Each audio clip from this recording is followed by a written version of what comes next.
से कहेंगे कि आपके हस्बैंड क्या करते हैं कि ही हाउस हस्बैंड। बड़ी जिम्मेदारी है, क्योंकि महिलाओं की जिम्मेदारी को महसूस नहीं करते, और जब पुरुष लेखकों से लिख रहा है तो उसकी लेखनी में वो सारी चीजें आ रही।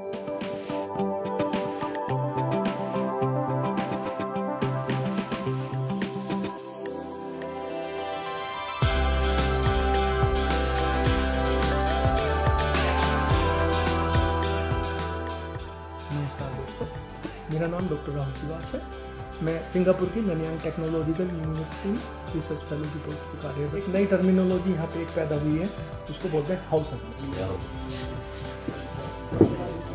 हाउस हस्बैंड मुझे लगता है एक ऐसी किताब होने वाली है देश भर के सभी रीडर्स और व्यूअर्स के लिए, जिसमें कुछ ऐसी बात है जो कि पूरी सोसाइटी का पीएचडी रिसर्च करने के साथ नौकरी साथ साथ नहीं हो सकती, तो मैंने लगा एक ब्रेक लिया जाए। इस लाइफ को जीने लगा साथ साथ, तो लगने लगा कि ये कोई काम ना होते हुए भी बहुत बड़ा काम है। मुझे लगा मैं ड्यूटी पे अब भी हूँ। एक इंटरेस्टिंग बात जो है इस किताब के साथ, हाउस हस्बैंड और हाउस वाइफ के काम में एक डिफरेंस जो मोटे तौर पे मैंने हाउस वाइफ का काम को हस्बैंड अपना मानते, उन्होंने बियर पीने का फेलोशिप से रिकॉर्ड रजिस्टर में मेंटेन किया हुआ था बाकायदा। वैसे तो बस में जब तक सवारियां कंधे से कंधे नहीं मिल जाते तो बस ड्राइवर बस आगे नहीं बढ़ाता है। दोस्तों नमस्कार, आज हमारे साथ हैं एक हाउस हस्बैंड। हाउस हस्बैंड इसलिए कि उन्होंने पत्रकारिता का प्रोफेशन छोड़ करके हाउस हस्बैंड का प्रोफेशन चुना, और वो एक सफल पत्रकार रहे। लगभग 16-17 साल दैनिक जागरण, अमर उजाला, हिंदुस्तान जैसे अखबारों के साथ विभिन्न भूमिकाओं में काम किया, और उसके बाद उन्होंने पीएचडी की, रिसर्च किया, और रिसर्च के लिए उन्हें आईसीएसआर से फेलोशिप मिली, और इसी बीच उन्होंने पत्रकारिता छोड़ करके हाउस हस्बैंड होने का करियर चुना। चूँकि उनकी पत्नी भी जॉब में है तो उन्होंने घर संभालने को बेहतर समझा, और उन्हें लगा कि दोनों लोग अब जॉब में रहेंगे तो अलग तरह के चैलेंजेस होंगे। बच्चे की परवरिश का सवाल है, घर संभालने का सवाल है, और सबसे अहम वो काम है जिसको हम वैल्यूलेस समझते हैं, जो आमतौर पर हमारे घरों में महिलाएं करती हैं, किचन संभालना, बच्चे की परवरिश करना और सबका ख्याल रखना। तो ये सारी जिम्मेदारियां विपिन धनखड़ जी ने संभाली, और इन सारे अनुभवों पर उन्होंने एक किताब लिख डाली जो बेस्ट सेलर होने के बहुत करीब है। बहुत डिमांड है इस किताब की, और इसके बहुत कम समय में 2 संस्करण आ गए हैं। इसका टाइटल रखा है इन्होंने क्या ही कहें जब हाउस हस्बैंड ऑन ड्यूटी, और ये किताब पुस्तकनामा से प्रकाशित हुई है। तो हम विपिन जी की इस किताब के बारे में और उनकी ज़िंदगी के सफ़र के बारे में, एक पत्रकार से लेखक बनने के सफ़र के बारे में, और एक प्रोफेशनल से एक हाउस हस्बैंड बनने के सफ़र के बारे में विपिन धनखड़ जी से ही बात करेंगे। विपिन जी, आपका हमारे चैनल पर बहुत बहुत स्वागत है। धन्यवाद सर। पहला सवाल यही है आपसे कि आपने एक शानदार किताब लिखी, और ये बहुत डिमांड है इस किताब की। मैं देख रहा था लगातार ये सारे प्लेटफॉर्म पे बिक रही है। मेरठ में तो बहुत सारे बुक सेलर्स के यहाँ अवेलेबल है। ये कंसेप्ट कैसे आया आपके दिमाग में? सबसे पहले धन्यवाद सर, आपके यूट्यूब चैनल पे मुझे आपने आने का मौका दिया।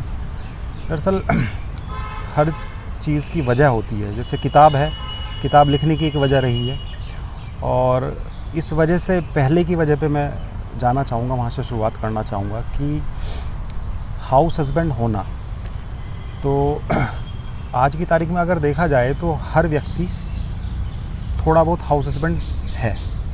किचन में, घर के काम में सब लोग सहयोग कर रहे हैं, कोई कम कर रहा है, कोई ज़्यादा कर रहा है। अब मतलब एक ये पारिवारिक, एक कहूँगा मैं, चाहे एक छोटे स्तर पर आइए, एक ये सुदृढ़ता आई है कि लोग सहयोगात्मक भावना है, थोड़ा बहुत तो सब समाज में एक बदलाव आया है, मानसिकता में बदलाव आया है। मानसिकता में आया है। तो नौकरीशुदा लोग हैं घर में, बहुत जगह लोग हैं जो दो लोग काम कर रहे हैं, और 2 नहीं भी कर रहे हैं, तो परिवार बड़ा है तो मतलब करते हैं। सबसे पहली बात तो ये थी कि मैं जब नौकरी कर रहा था तो बच्चा छोटा था हमारा, और पत्नी मेरी टीचर हैं, वो नौकरी में थी, और मैं अकेला रहता था। अब बच्चे को शुरू से ही स्कूल लाने ले जाने का काम तो मैंने शुरुआती दौर में नौकरी के साथ साथ मैंने किया है। अब ये करने के बाद लेकिन ये चीज़ें होने लगी थी कि जब दोनों लोग वर्किंग हो रहे थे हम, तो चीज़ें इफ़ेक्ट हो रही थी, घर परिवार में होती ही हैं, है ना। तो अब जब आपके दिमाग में कोई दूसरा ख्याल पनपने लगे या आप दूसरी चीज़ों को तवज्जो देने लगे या प्राथमिकताएं आपकी बदलने लगे, तो आपको फिर कोई ना कोई फ़ैसला या कोई ना कोई रास्ता बनाना होता है। हम दोनों की नौकरी की प्राथमिकताओं में जो बच्चे की परवरिश है या दूसरी जिम्मेदारियां हैं, वो लग रहा था कि मुझे वो पीछे छूट रही हैं या उसमें कहीं ना कहीं कमी और कोताही रह जा रही है। आर्थिक पहलू को देखकर सब अच्छा चल रहा था, बढ़िया था, 2-2 आए घर में आ रही हैं, तो कोई मुश्किल नहीं था, अच्छा लग रहा था बहुत, लेकिन वो चीज़ें मिस हो रही थी। तो उस सब को करने के लिए एक आदमी को ज़्यादा समय देना था, जाहिर सी बात है।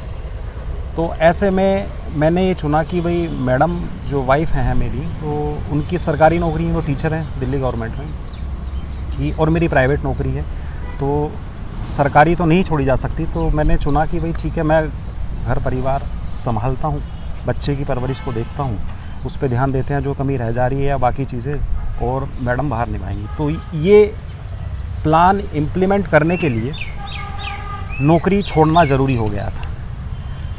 इस बात को मैं यहाँ ये ज़रूर कहना चाहूँगा कि नौकरी छोड़ने के ख्याल के साथ साथ प्लान भी चल रहा था मेरे दिमाग में, था कि भाई ठीक है, खाली नौकरी छोड़ के बैठ के और ये करना भी ठीक नहीं है, कुछ ऐसा भी कर सको कि भाई घर परिवार भी और पढ़ना लिखना, क्योंकि वैसा पेशा है, वैसे काम करते रहें, जारी रहे। तो इस बीच मुझे फेलोशिप मिल गई, Indian council of social science research है, उससे मुझे डॉक्टरल PhD करने के लिए फेलोशिप मुझे मिल गई। तो वो फेलोशिप मिलने के साथ मुझे फिर दोबारा नहीं सोचना था कि भाई अब करना क्या है, तो मैंने तुरंत रिज़ाइन किया, बताया अपने ऑफिस में कि भाई ऐसे ऐसे मैं ये करना चाहता हूँ। और मेरा दूसरा मंच तैयार था कि भाई 2 मोर्चे अब सामने थे, परिवार तो था ही था, अब ये भी था। तो मैंने उसे बहुत स्वेच्छा से और बहुत खुशी खुशी एक्सेप्ट कर लिया। तो हाउस हस्बैंड बनने का तो रास्ता वहाँ से आया सर, कि पढ़ाई भी है और घर की जिम्मेदारी भी है, अब दोनों चीज़ें निभाई जा सकती है घर रह के। ये दोनों काम घर रह के या थोड़ा बीच बीच में जाके पार्ट टाइम तौर पे करने। फेलोशिप से आपको ये भी एक आर्थिक मुझे ये मिला, आर्थिक सपोर्ट भी हो गया। ऐसा मिला कि मुझे ये नहीं लग रहा था कि मैंने 2 साल तक कि मुझे नौकरी मैंने छोड़ दिया, एक आय नहीं है स्रोत है, ठीक है, वो जब आनी थी 4 महीने में 6 महीने में जब इंस्टॉलमेंट आती है वो भुगता, तो मुझे आर्थिक रूप से बिल्कुल ऐसा खालीपन नहीं लगा। तो वहाँ से नौकरी छोड़ने का साहस जिसे कह सकें, वहाँ मतलब इच्छा थी। अगर फेलोशिप नहीं भी मिली होती तो मैं ये फैसला फिर भी लेता, हो सकता है कुछ और कब समय लिया ये फैसला आपने नौकरी छोड़ने का? ये फैसला लिया मैंने 11 अप्रैल 2022 को। जब आपने ये फैसला लिया तो आपकी पत्नी ने क्या कहा, आपकी माँ ने क्या कहा, आपके बच्चे ने किस तरह से लिया इसको? पत्नी और माँ दोनों का मुझे वैसे पूरा सहयोग रहा है हर मोर्चे। पत्नी से तो इस बात पे ख़ास तौर पे चर्चा होती थी कि भाई ऐसा है, वो उन्होंने कभी मना नहीं किया, कि उन्होंने जब आपका मन हो, जब छोड़ना चाहते हो, जैसा करना चाहते हो आप कर लो, कोई परेशानी नहीं है, हमारे पास एक आय का स्रोत है, तो हम अच्छे से हम उसमें अपना परिवार चला सकते हैं।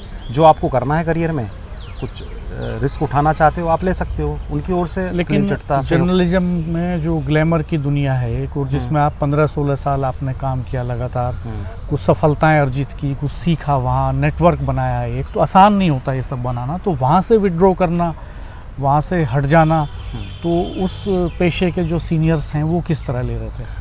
हाँ, ये बड़ा कठिन था। सब दो जो सोशल एक सिक्योरिटी कह लीजिए, एक रुतबा कह लीजिए, एक जान पहचान कह लीजिए, एक सर्किल कह लीजिए, ये संकट थे। 2 मोर्चे थे मेरे सामने। पहला मोर्चा तो इकोनॉमिकली था, जिसके लिए मैं तैयार था। तो चलिए सेटल हो गया कि वहाँ से एक स्कॉलरशिप आ रही है और पत्नी मेरी नौकरी करती है। लेकिन उस सबसे बड़ा जो है था सोशल सिक्योरिटी, मतलब जो मैं खुद काम कर रहा था। मैं जिस रूटीन को मैं 15-16 साल से फॉलो कर रहा हूँ, 8-10 घंटे 15-16 साल से जिस टाइम जोन में, जिस सर्किल में मैं जी रहा हूँ, वो छोड़ना एक साथ में वो बिल्कुल आसान नहीं था। ये तो 2-3 साल से चल रहा था दिमाग में कि अब करेंगे, बच्चा बड़ा हो रहा है, अब कर लेंगे, तब करेंगे, देखेंगे, नहीं कर पा रहे थे। तो ये बड़ा चैलेंजिंग था मेरे लिए कि भाई ये सोशल सर्किल मेरा सारा छूट जाएगा, या फिर मैं जो काम ऑफिस सुबह निकलता हूँ शाम को आता हूँ, एक रूटीन जो है वो बिल्कुल बदल जाने वाला था।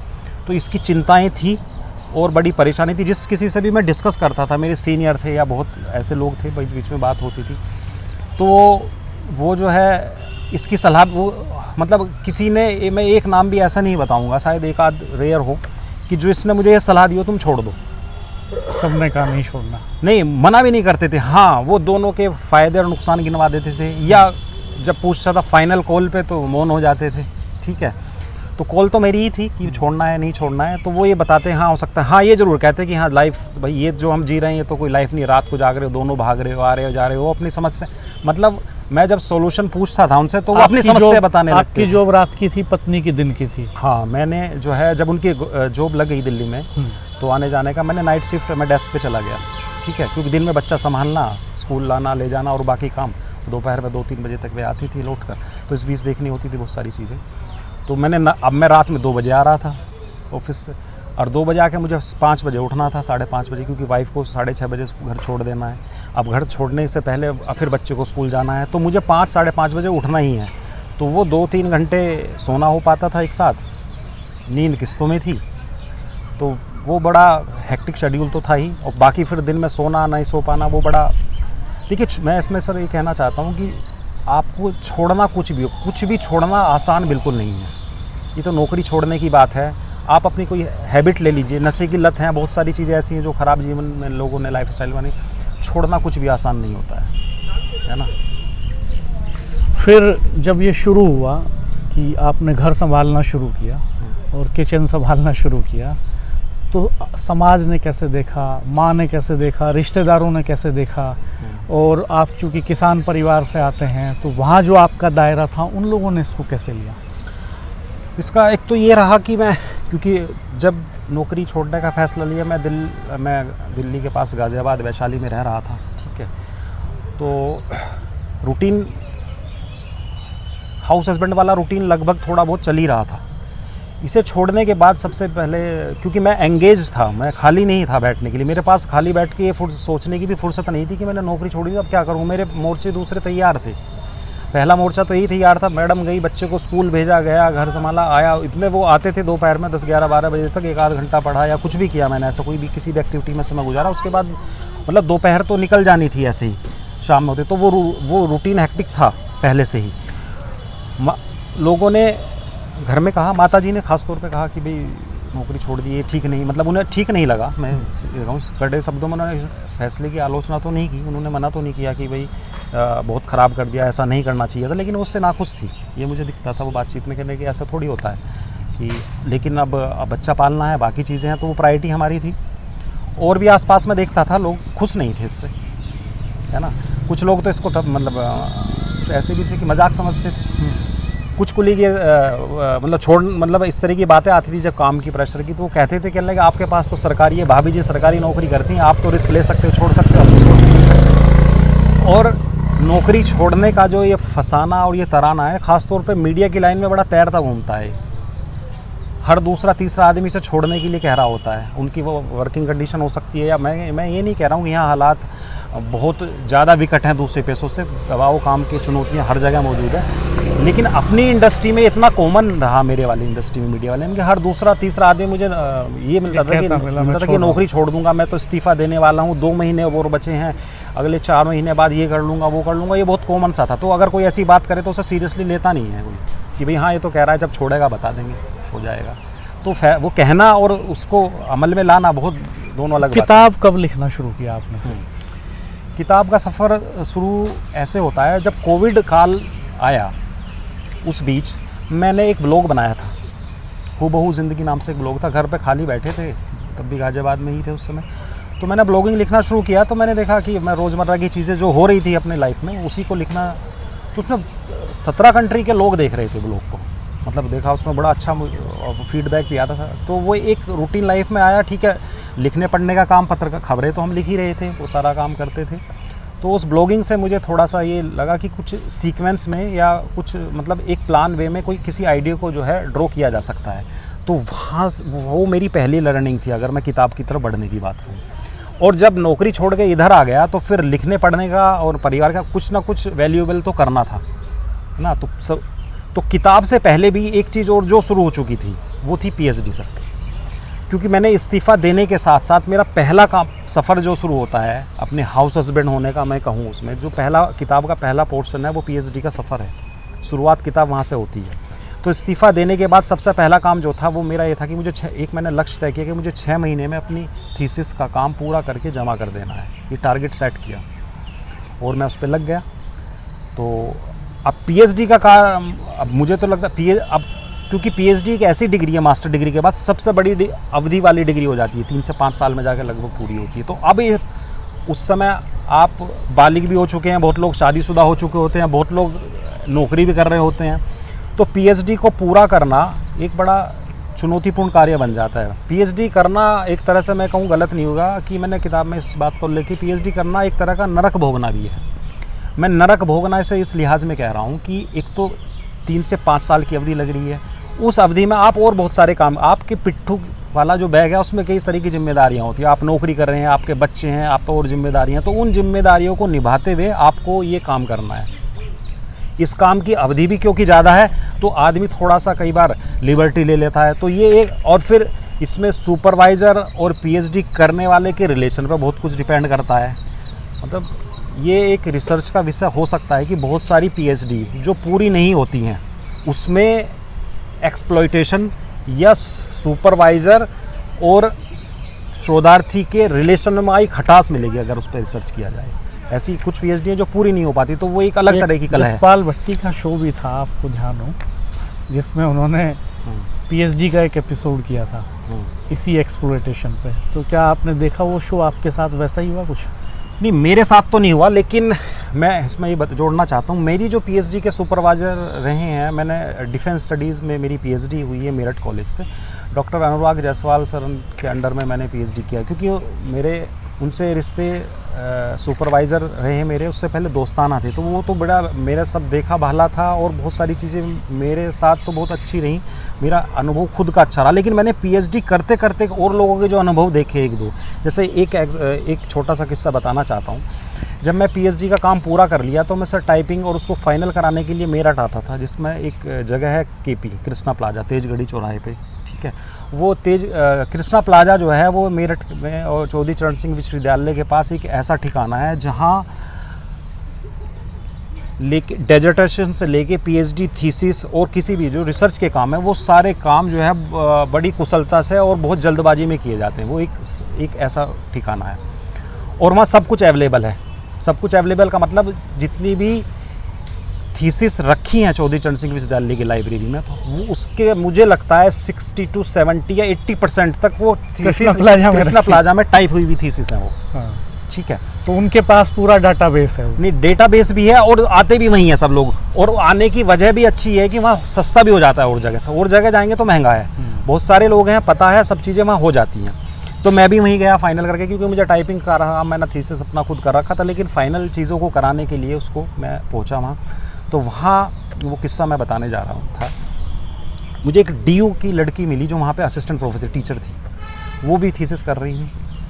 और पीएचडी से जुड़ी एक खास बात ये बताता हूँ कि पत्नी ने भी पीएचडी की है, हमारी संस्कृत में की है उन्होंने। तो गर्मियों की छुट्टी में पूरी हुई उनकी, तो गर्मियों की छुट्टी में टीचर्स को छुट्टी मिलती है और वो उसमें चाहते हैं अपना जो बैक वाला काम है रिसर्च का, पढ़ाई का, पूरा कर लें। तो गर्मियों की छुट्टी में मैं भी आ रहा था टाइपिंग कराने के लिए। पत्नी की भी गर्मियों की छुट्टी में टाइप करा के ही थीसिस का काम पूरा हुआ था। तो 2 महीने हमने ऐसे चक्कर लगाए थे। तो जब मैं खुद आ रहा था तो वो लड़की मुझसे पहले मिलती, वहाँ बैठे हैं जिस दुकान पे मैंने काम कराया अपना, तो वहाँ 2 लड़के हैं दोस्त हैं, मैं जयवीर उनको बोलता हूँ, उनकी ट्यूनिंग बड़ी अच्छी थी। छोटी सी दुकान थी, उस छोटी सी दुकान में इतनी जगह हुआ करती थी कि 2 कुर्सी डल के, एक कुर्सी मुड्ढी डाल के मेरे जैसा व्यक्ति तो बैठता और कोई नहीं बैठ सकता। तो वो लड़की मुझसे पहले मिलती मुझे वहाँ पर। तो उसने एक दिन मुझे बताया कि भाई ना ऐसी बातचीत का सिलसिला शुरू हुआ। तो कहने आप कहाँ से कर रहे हैं, मैं यहाँ से, ऐसे ऐसे बात। उन्होंने बताया कि मैंने आप टीचर हो, पीएचडी अब कर रहे हो? कह रहे हैं हाँ, मेरी नेट क्वालिफाई करने के बाद ही जल्दी नौकरी लग गई थी, तो बाद में नौकरी में रहते हुए उन्होंने पीएचडी को पूरा किया। तो उन्होंने जो मुझे एक जानकारी बताई बड़ी चौंकाने वाली और मुझे बड़ा आश्चर्य हुआ। वैसे तो सुनी थी, लेकिन अगर एक साक्षात आदमी अपनी आप बीती बताए तो थोड़ा सा सरप्राइज़ बनता है। उसने कहा कि उनसे एक प्रोफेसर ने पीएचडी कराने के लिए 1 लाख रुपये लिए थे उसके सुपरवाइज़र ने। जब उसने कहा, मैं चौंक गया। मैं लड़की है, खुद शोधार्थी है, एक टीचर भी है, नेट मतलब सब पढ़ी लिखी अच्छी, मतलब झूठ तो नहीं बोल रही होगी। तो उसकी बात पे विश्वास ना करने का मुझे कारण कोई नहीं लगा उस समय। तो लगा और मैं 50,000 रुपये दे चुकी हूँ एडवांस। मैंने कहा अच्छा। मैंने कहा क्यों दिए पैसे आपने? अब वो टीचर उसी तो जान, मैंने आपने, और अब उसने बातचीत में अब नाम भी बताया उसने। अब इत्तेफाक से मैं भी उन महिला प्रोफेसर थी और मैं भी उन्हें जानता था। ये और भी शॉकिंग था मेरे लिए। अब उसने बताया भैया ऐसा तो चलता है, हो रहा है, तो उसका मतलब है जैसा उसने मुझे बताया उसके साथ था और चीज़ें हो रही थी ऐसी। तो इस तरह के एक्सप्लॉइटेशन है। तो वो उसने उसे अब दिमाग में एक बात और आई कि जब इसने दिए हैं तो हो सकता है आगे चल के ये भी मांग ले किसी से। ये तो एक चैन है ना बन गई। जब हम भ्रष्टाचार में कहीं खुद शिकार बन गए या दे रहे हैं इजीली, उसे एक्सेप्ट कर रहे हैं, तो हो सकता है आगे चल के वो भी करे। आपने किताब को 4 हिस्सों में बांटा है, पीएचडी, परवरिश, किचन के किस्से और बातें इधर उधर की। तो पहले हिस्से की बातें हम कर चुके हैं काफ़ी, जिसमें नौकरी को कैसे छोड़ा आपने, केपी का सफ़र क्या, थोड़ा बस का और बताइए कि आप लगातार वहाँ से यहाँ तक जब सफ़र कर रहे थे, आपने ये भी एक चैप्टर इसमें लिखा है सफ़र वाला। तो क्या सफ़र की क्या दुश्वारियाँ थी? हाँ, बस से मैं आता था सुबह, पीएचडी के काम के लिए होता क्या था, एक बैग टांगा, बैग में पानी की बोतल डाली, एक पेन ड्राइव डाला, एक हेडफोन डाल लिया, एक 2 किताब डाल ली, ये लेके मैं निकल पड़ता था। उसके बाद बस पकड़ के आनंद विहार बस अड्डे से बस में बैठा और आके अपना मेरठ बस अड्डे उतर गया। तो इस बीच बस में बहुत सारे किस्से कहानियाँ हो रहे होते हैं, ठीक है। तो वो किस्से कहानियाँ भी इस किताब में मैंने दर्ज की हैं, जो मैंने बातचीत करते हुए जो उनके झगड़े हैं। बस का सफ़र मैंने ऐसे दर्ज किया, जब मैं वैशाली से चलता था तो पीएचडी के काम के लिए, तो एक बैग लिया, बैग में एक पेन ड्राइव डाला, एक हेडफोन डाला, 1-2 किताबें हो गई, और ये सब लेके मैं आनंद विहार बस अड्डे से बस पकड़ता था और वो मेरठ भैंसाली बस अड्डे मुझे उतारती थी। और वहाँ से मैं विजयनगर से अपने यहाँ मौसी के यहाँ से स्कूटी उठाकर और फिर या तो मेरठ कॉलेज या यूनिवर्सिटी केपी।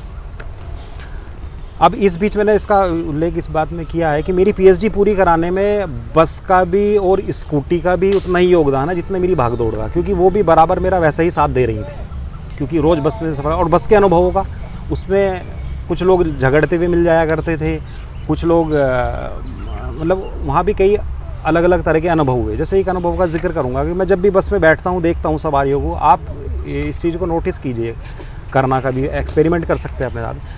3 सीट की एक तरफ जो है 3 सवारियों की सीट होती है, मतलब 3 लोग बैठ सकते हैं उस पर, एक तरफ 2 की होती है। अगर पहले से 1 या 2 सवारी बैठी हैं उस पर और तीसरी बैठने जा रही है, तो वो जो 2 बैठी हैं उनमें से जब तीसरी बैठनी थी वो ज़रा से हिलती नहीं है, मतलब ऐसा एडजस्टमेंट लगता है जैसे घर के सोफे पे बैठे हो ना, वो बिल्कुल नहीं लेंगे मैं। और अगर जरा आप बैठे और आपका पड़ोस वाला आदमी या दोनों आदमी जरा सा भी हिल डुल रहे हैं आपके बैठने, इसका मतलब समझ लीजिएगा वो आदमी अच्छे हैं, मतलब इतना भी एडजस्ट करने के लिए तैयार नहीं है कि भाई 2 सीट हैं, आप पहले से ज़्यादा घेरे में हैं। नहीं, ऐसा कई बार हुआ, मैं देखता था कि जो है बैठे हैं और फैल गए, तीसरी सीट वाला आया तो ये, और महिलाएं, हाँ अगर कोई महिला आई कुछ बात हुई तो थोड़ा बहुत, आदमी आ रहा है छोटा है तो बिल्कुल भी एडजस्ट नहीं करता था।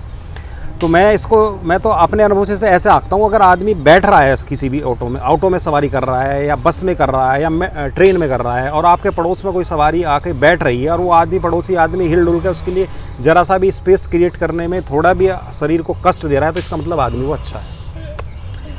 ये मेरा अनुभव है। दूसरा, बस में कई बार कंडक्टरों के लड़ाई झगड़े देखे होते ही थे कि भाई किराया कम नहीं दे रहा, ज़्यादा दे रहा है, अच्छा मैं तो आगे ही उतरूँगा, तुमने यहाँ क्या उतार दिए। एक बार मुझे लगा कि मैं रोडवेज विभाग को एक सजेशन दूँ। मैं जब बस में आता था तो उनके जो ड्राइवर हैं वो फ़ोन पे बात करते थे। अब 40 सवारी बस में बैठी हैं, वो फ़ोन पे बात करने चल रहा है, 20-20 मिनट तक लगातार बात कर रहा है, वो एक्सप्रेसवे पे गाड़ी दौड़ रही है 80-90 की स्पीड पर, ठीक है। अब इतनी स्पीड पे और फ़ोन पे आप बात कर रहे हो तो आप अपना जीवन तो खतरे में डाल रहे हो और सवारी भी पीछे बैठी है उनका भी डाल रहे हो। कोई सवारी टोकती नहीं थी? नहीं, कोई नहीं टोकता, मतलब एक आध रेयर बार ऐसा हुआ, बिल्कुल नहीं टोकता। मैं तो बल्कि जो बहुत रफ़ ड्राइविंग करते थे तो कई बार ऐसा हुआ, मैं उठ के पीछे आगे गया और कंडक्टर को बोला, मैं भाई 10 मिनट बाद पहुँच जाएंगे हम, इनसे कह दो थोड़ा ठीक चला लें। तेज़ चलाना अलग चीज़ होती है और वाहियात चलाना अलग चीज़ होती है, तो उसमें ध्यान नहीं।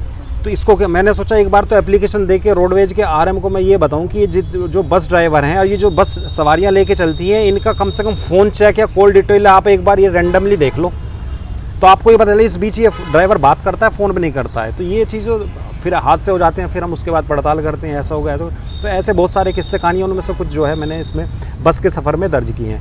इस सफ़र में मैं एक बात ये ऐड करना चाहता हूँ कि दरअसल हम यात्रा किताब में जो हैं वो बहुत नॉर्मल वाले ऐसे किस्से शामिल हुए हैं मेरे, जो सब लोग रोज़ उनके आसपास बिखरे हुए हैं, है ना। एक समीक्षक हैं उन्होंने मतलब किताब की समीक्षा की, उन्होंने इस बात को लिखा, कहने कि बड़े सामान्य सी बातें हैं, सारी सब चीज़ें आप वो बता रहे हो जो सबके साथ हो रहे हैं क्यों बढ़ेंगे, लेकिन वो बता रहे हैं, सब महसूस सब कर रहे हैं। किताब से जो लोगों का एक रिलेशन बनता हुआ आ रहा है, वो उसके पीछे मुझे कारण यही लगता है कि वो जो कि आपने जिक्र किया कि एक बड़े लेखक ने आपकी किताब के बारे में कुछ कहा, तो कई बड़े लोगों ने, कई प्रसिद्ध लेखकों ने, पत्रकारों ने, संपादकों ने इसके बारे में कुछ कमेंट्स दिए अपने, तो मैं 2-3 कमेंट्स दर्शकों को यहाँ बताना ज़रूर चाहूँगा। शंभुनाथ शुक्ला हैं, वरिष्ठ पत्रकार हैं, लेखक हैं और सोशल मीडिया इन्फ्लुएंसर हैं। वो लिखते हैं कि भारत के पितृसत्तात्मक समाज में हाउस हस्बैंड होने की स्वीकारोक्ति आसान नहीं है। विपिन ने हाउस हस्बैंड बन अपने अनुभवों को दिलचस्प ढंग से लिखा है। पुस्तक की लोकप्रियता का आलम यह है कि 2 महीने के भीतर ही दूसरा संस्करण भी आ गया। निशांत जैन IAS हैं, मेरठ के रहने वाले हैं, जिन्होंने हिंदी में पहली बार हिंदी माध्यम से जो है टॉप किया था, IAS बने थे। विपिन, वो लिखते हैं कि विपिन धनखड़ की पत्रकारिता के दौर से ही ज़िंदगी और दुनिया पर गहरी पकड़ है। उनकी पहली किताब हाउस हस्बैंड ऑन ड्यूटी बदलते दौर में कई स्टीरियोटाइप तोड़ती है और जेंडर समानता की दिशा में बड़ी छलांग है। ये पहलू साहित्य और सिनेमा की दुनिया में अभी तक अनछुआ रहा है। विपिन ने हिम्मत करके बड़ा काम किया है। संवाद न्यूज़ एजेंसी के संपादक हैं प्रभात जी। वो लिखते हैं विपिन धनखड़ के तजुर्बे और उन तजुर्बों के दस्तावेज को अपने तजुर्बे से तुलना के लिए एक अखबार नवीस की ज़िंदगी के झमेलों, स्वेच्छा से घर संभालने वाले पति के मानस को समझने के लिए, अपने आसपास की दुनिया को जानने के लिए यह किताब पढ़ी जानी चाहिए। किताब में कुछ किस्से चौंकाते हैं, बेचैन करते हैं और गुदगुदाते हैं। इस तरह की टिप्पणियाँ आपकी किताब के बारे में कई बड़े लोगों ने की हैं। जी हाँ।